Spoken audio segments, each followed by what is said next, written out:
Yes. It's Raphael Dawkins Combat Radio, and today we're looking at the cut, which could represent a black eye for the Nevada State Athletic Commission. I was a bit worried there. I couldn't remember if I remembered what NSAC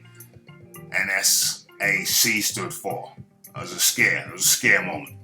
I could have always started again, but who wants to start again? You just want to plow on.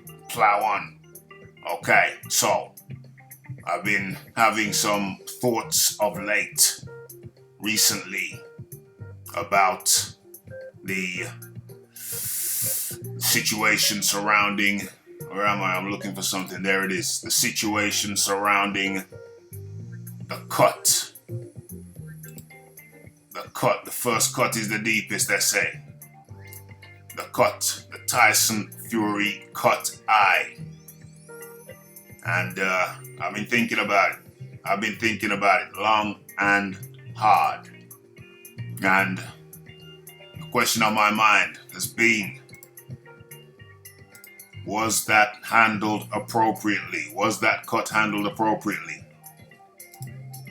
And I find myself increasingly saying no.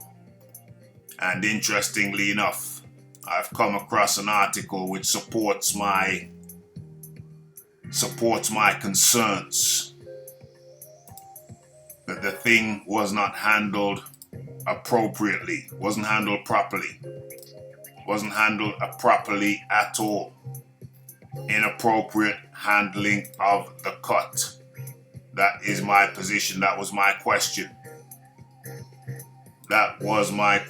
And now I've come across this article the pertinent points of which I shall share with you.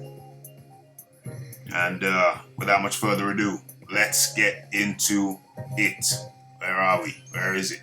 Can I find it? Yeah. It's there. Okay, so the piece is titled Tyson Fury's Cut, a black eye for the Nevada State Athletic Commission. Written September 16. Okay. Let's scroll down to the pertinent part. Yeah, I think here it is. Okay, so it says much will be made in the aftermath about the champion being given the benefit of the doubt. Fury was clearly winning the fight on the scorecards, but the damage he sustained for being allowed to finish the fight was significant beyond words. Pontificators point to plastic surgeons capable of near miracles. Despite this, his eye will never be the same.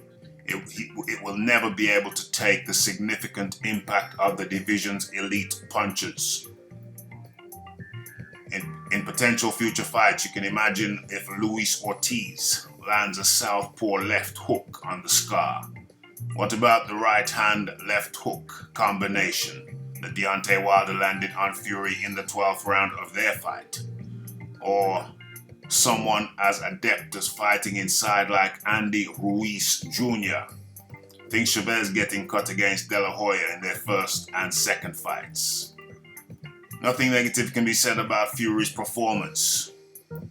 You're not a boxing fan if you don't get goosebumps.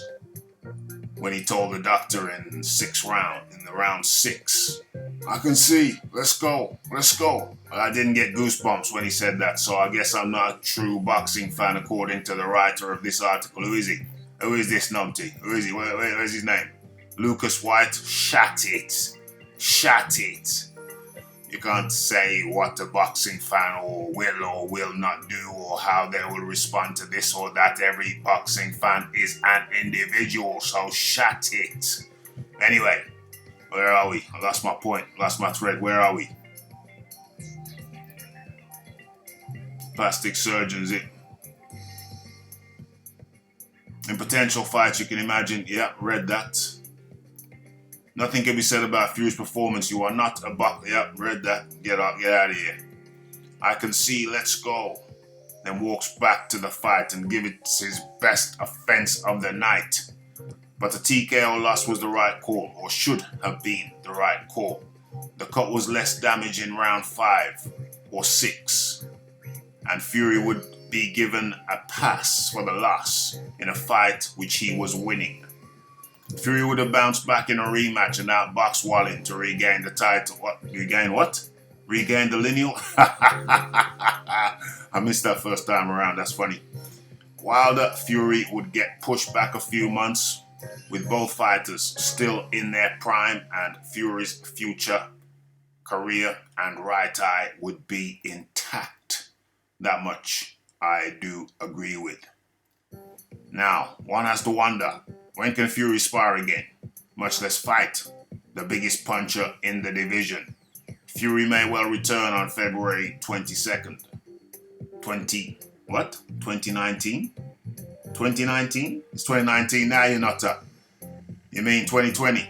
Okay, yeah. Fury may well return in February 22nd, 2020 for Wilder Part 2. I don't think so, but anyway. But will he really be ready? Or is this a money grab, given the millions spent in promotion? Okay, so let me say the parts I agree with and disagree. Well, first of all, it's not going to take place in February 22 because that's in the past. That's gone. That's gone. It's never coming back. Never coming back again. Okay, so it's going to be 2020. And will that be in February 22, 2020? No. No chance. I say no chance. Fury's going to be out for months before he can even spar again. He's going to have to keep fit as best he can. Well, he can do that. He can keep fit. That's not a problem. But as far as taking any kind of shots to the eye, to the face, no. Out of the question for at least I say 3 months. Minimum. That's on the low side. More realistically, much more than that. So, I think realistically, it's 3 months out. No punches to the face for 3 months. Where are we now? September, October, November, December. So that takes us up to the latter part of December 2019 before he can even think about getting touched in the face. And that's a conservative estimate. That's early. Okay, so at least a 2-month training camp, maybe 3. Yeah, for sure, 3. Or 3-month training camp if he hasn't been in the ring for 3 months. So it's a 3-month training camp. So what does that take us? That's January. That's December, January, February, March. Yeah, March. March the 22nd. Yeah, that would be the most optimistic time scale that we're looking at for this kind of shizzle. March 22, March 22nd at the very, very soonest. More realistically, April time, end of April. Probably May, beginning of May. Yeah, I'm going to settle with May. So, my prediction is Tyson Fury versus Tyson Fury, the lineal champion of the world, disputed, versus the undisputed WBC heavyweight champion of the world in the form of the Bronze Bomber, Deontay Wilder. Realistically takes place, not in February, not in March, perhaps in April. Could be as late as May 2020. Don't look for that fight to take place earlier than April. Latter part of April 2020. Don't look for that to happen.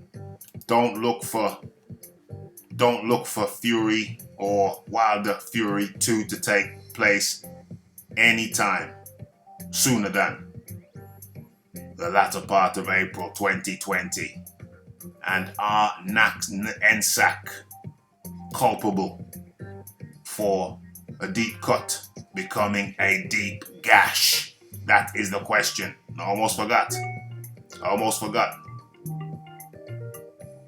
There was I read another article which made interesting points. Normally in these cases when a fighter has a nasty cut, the doctor and the referee regularly consult with each other.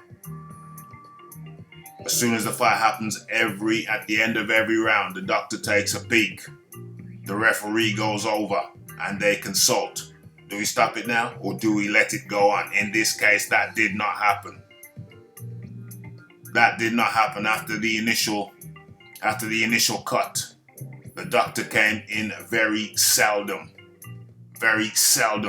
did he take a peek. And the referee, very seldomly did he go over to the corner. Negligence, gross negligence. If Tyson Fury starts getting busted up, his eye busted in every fight henceforth, does he have a legal case? Are the NSAC negligent and therefore culpable if this thing busts up every time he fights henceforth? It's a big question, needs to be answered. Negligence on the part of NSAC, Nevada State Athletic Commission. These questions need to be asked. So I'm asking them. It's Raphael Dawkins, it's the Combat Radio, it's the like, it's the subscribe, it's the comment, it's the shares, and it is that hitting that bell icon to stay updated for news and notifications. Did NSAC, different story. Did NSAC fail the Gypsy King, Tyson Fury, lineal, disputed lineal, heavyweight boxer of the world, the whole wide world? Did NSAC fail him? Was there a lack of care? That is the question. It's Raphael Dawkins, Combat Radio. What say you? Leave your comments, your thoughts in the comment section.